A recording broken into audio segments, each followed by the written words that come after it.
Au fur et à mesure. Bonjour, Aurélia Boisanté, j'anime des formations de formateurs, donc notamment pour avoir le diplôme de formateur pour adultes.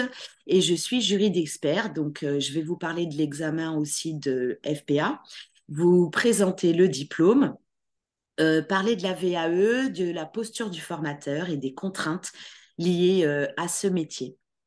Alors, la présentation donc rapide du titre, en fait, il est décliné en 13 compétences à acquérir. Donc, la moitié des compétences se portent sur l'animation des formations collectives. La deuxième partie des compétences se porte sur l'accompagnement d'un individu, donc d'un stagiaire à l'intérieur du groupe, sur les techniques d'animation, sur la capacité à rédiger des programmes de formation pour pouvoir les vendre, travailler sur les dispositifs de financement, travailler sur les différentes formations, donc les modules courts, par exemple en entreprise, sur de la formation continue, ou des modules longs quand on anime sur des diplômes, par exemple au Greta ou à l'AFPA, sur des formations longues qui durent 3 mois, 6 mois, 1 an, 2 ans avec un examen à la clé. Il y a aussi tout ce qui est l'intégration des outils numériques, la responsabilité écologique et environnementale, donc ce qu'on appelle la RSE.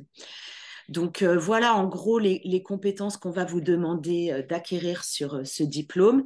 Et voilà les questions, les types de questions que vont me poser le jury. Donc ça va être pourquoi vous avez rédigé votre programme de formation comme ça, pourquoi vous avez utilisé telle technique d'animation et pas une autre, pourquoi vous préférez une pédagogie active à une pédagogie magistrale, quels outils numériques vous avez intégrés et pourquoi. Comment vous avez accompagné les stagiaires qui étaient en difficulté dans votre groupe? Quelles techniques de remédiation vous avez mis en place pour qu'ils puissent accéder au même objectif que les autres? Comment vous avez évalué votre programme de formation par rapport à vos objectifs que vous étiez fixés au départ? Comment elle a été financée? Donc, les questions autour du titre se porte en général donc sur les 13 compétences et c'est ces types de questions que pose le jury. C'est-à-dire, par exemple, par rapport au projet de formation que vous allez présenter, on va essayer de vous faire détailler, de vous faire décortiquer, de vous faire analyser et creuser tout ce que vous avez dit dans votre projet de formation pour voir si vous arrivez à réajuster vos séances et réajuster par rapport aux attentes du groupe. Donc voilà pour la présentation rapide de l'examen. Alors, pour la question si vous voulez le passer ou pas en VAE, il faut quand même savoir que le diplôme est assez difficile, je trouve. Le mémoire, enfin le projet de formation à écrire est quand même compliqué.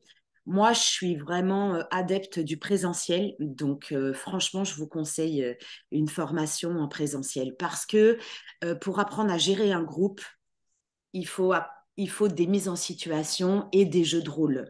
On n'apprend pas à gérer un groupe, à gérer des conflits, à distribuer la parole, à se positionner dans la salle, à aménager les tables, etc., à changer de technique d'animation.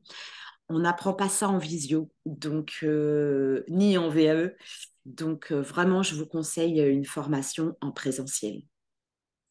Alors, la différence avec le diplôme universitaire, c'est que donc moi, je l'ai fait sous forme de diplôme universitaire il y a 15 ans à Paris 7 et d'ailleurs, il n'existe plus. Il me semble qu'à Paris 5, à Descartes, donc à Paris, il me semble qu'il y a une option FLE, mais à vérifier parce que c'est très politique et ça change tous les ans. Il existe un DUFA à Avignon et à Tours aussi, et à Paris 8, à Paris et à Saint-Denis. Alors, en fait, le diplôme universitaire, il est beaucoup plus long.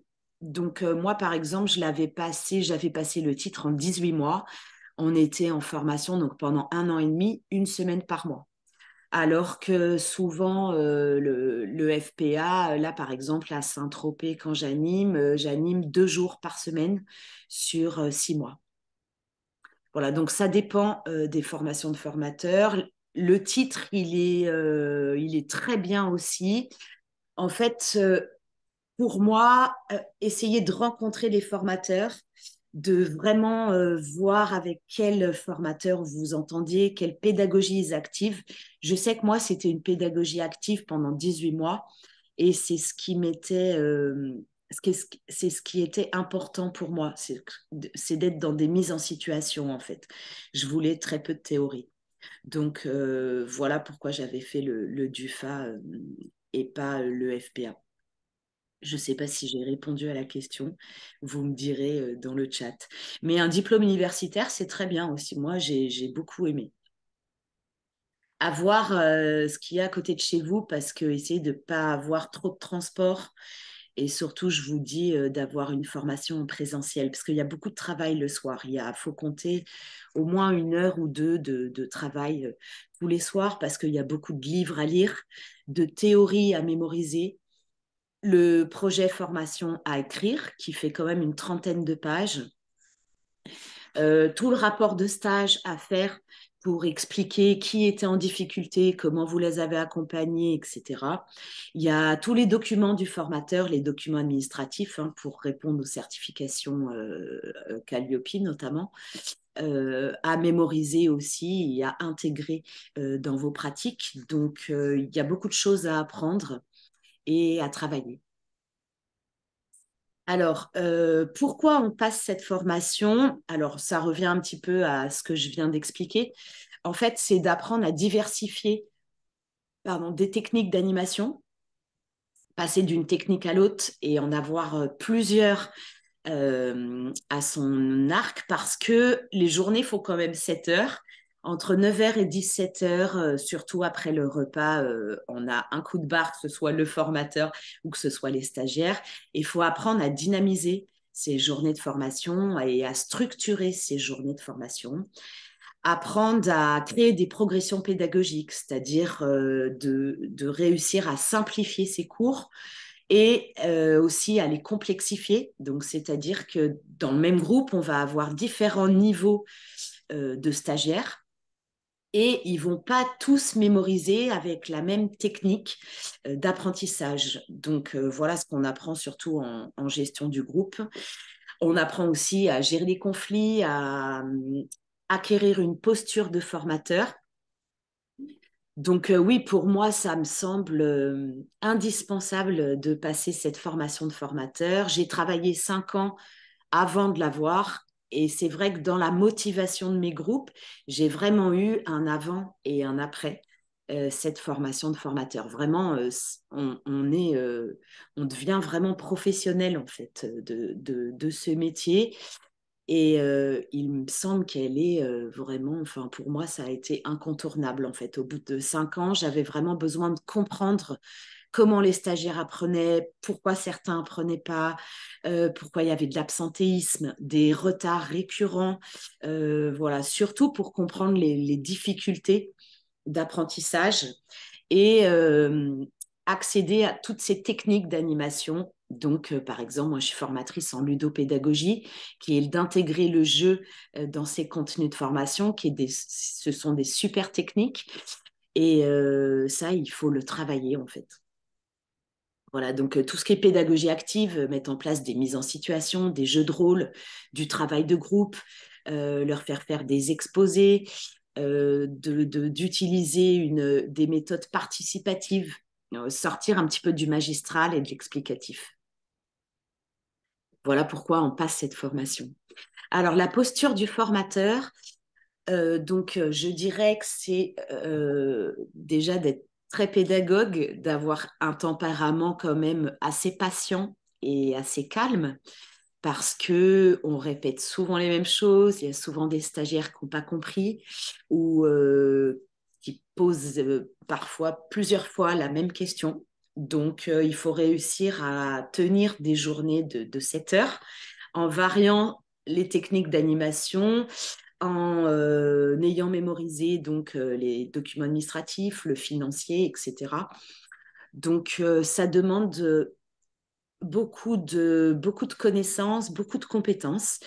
Après, moi, c'est un métier que j'adore parce que il est très humain il est très sociable. J'adore travailler avec des groupes toute la journée. C'est très intéressant de voir les stagiaires progresser, de voir une cohésion de groupe qui se crée entre eux. Ils deviennent solidaires, ils s'entendent bien, ils ont des affinités.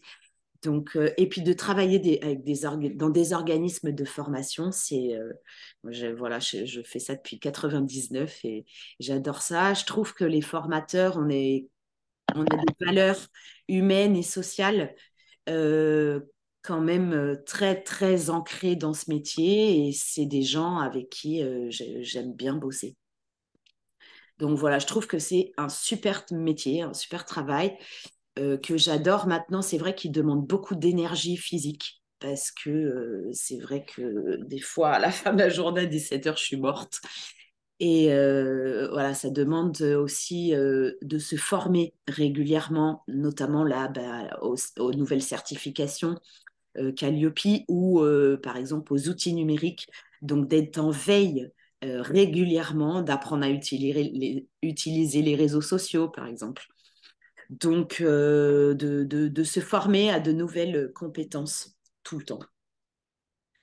Les contraintes du métier, c'est que les contraintes sont très politiques. C'est vrai que j'ai vu beaucoup de changements depuis 99. En fait, aucun gouvernement ne finance les mêmes formations. Aujourd'hui, par exemple, on est beaucoup financé sur le numérique ou sur la santé.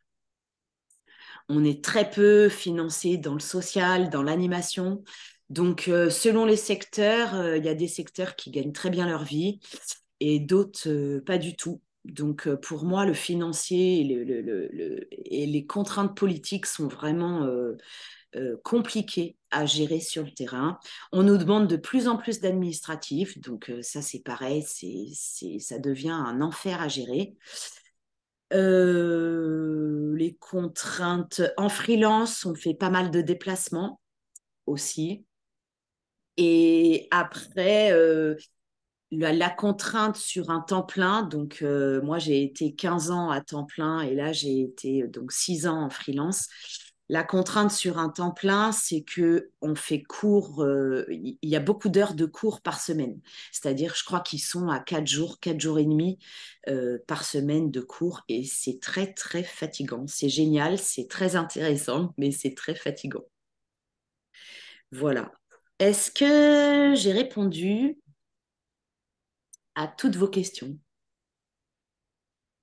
Est-ce que vous pouvez rallumer les micros? Et Oui, pour puis, moi, c'est parfait. Merci beaucoup. d'accord. Ok pour moi aussi. OK. Et Laure? Pour moi aussi. Oui. D'accord. Mhm. Fatima, c'est Et pour bon? moi aussi. OK. Oui, c'est bon. Mhm. Alors, j'ai vu qu'il y avait quelqu'un qui était arrivé. Est-ce que tu as des questions? Et sinon, ben, je vous propose qu'on arrête là. Donc, en attendant, je vais présenter. Donc, j'ai une chaîne YouTube. Je présente en fait les formations en ludopédagogie et donc je vous aide à intégrer les jeux, à créer vos propres jeux en fonction de vos contenus de formation. Donc, j'ai montré comment créer un jeu de loi, un jeu de cartes, des escape games, si vous voulez regarder sur YouTube. Et j'ai aussi mis ma newsletter, donc vous pouvez recevoir des jeux de formation dans la newsletter que j'ai mis dans le chat. Je vous remercie beaucoup et je vous dis à bientôt. Merci, Aurélia. Au revoir. Au revoir.